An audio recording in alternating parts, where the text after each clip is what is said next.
Thank you. In this month's edition of Hometown History, we're honoring Black History Month by taking a look at the Golden Blocks. It is a nickname for the area near Gwinnett and Campbell Streets, now known as Laney Walker and James Brown Boulevards in Augusta. News Channel 6's Kim Vickers is live from Laney Walker Boulevard this morning. Kim, there are those who lived and worked in that area who had a pretty big impact, and not just on Augusta. Mary, that is absolutely true. There were just so many incredible and inspiring people that made such a big difference, and I had a really difficult time choosing who to talk about. But in the end, my fascination with Lucy Craft Laney won out. Plus, I learned about somebody that I'd never heard of, a student of Miss Laney's. This was a cluster of black-owned businesses as far as the eye can see. The Golden Blocks rose during Jim Crow under the backdrop of legal segregation. Corey Rogers, an historian at the Lucy Craft Laney Museum of Black History, says African Americans in that community decided they weren't going to let it hold them back. What we're going to do is to create our own industry.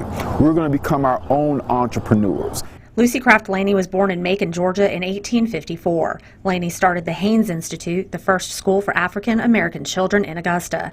Joyce Law, an historic preservation activist, says Laney's impact is priceless. The influence of Lucy Craft Laney is immeasurable when it comes to lifespan education, a spiritual philosophy of which that there were no limits to what a person could achieve, and certainly African Americans.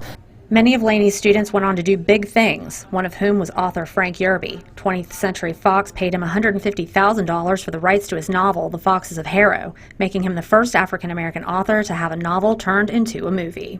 But Frank Yerby, because of the popularity of the book, and also too keeping in mind, even to this day, so many of Mr. Yerby's ardent readers did not know that he was African American. The Lucy C. Laney Museum has partnered with the Greater Augusta Arts Council to create the Golden Blocks Project. It uses art to bring the rich history of the area to the streets. Selah Jeter Allen is one of the artists. She says being chosen to paint a mural was an honor, and she even wrote a song about it. Experience and see the Golden Blocks legacy. Awaken and learn. Family, now it's our turn. And there's just so much more to know about these remarkable people. For the full story, including more on the Golden Blocks Project, just go to our website, WJBF.com, and click on the link to this story. Hey, Augusta, that's just part of your hometown history. Live in Augusta, Kim Vickers, WJBF, News Channel 6.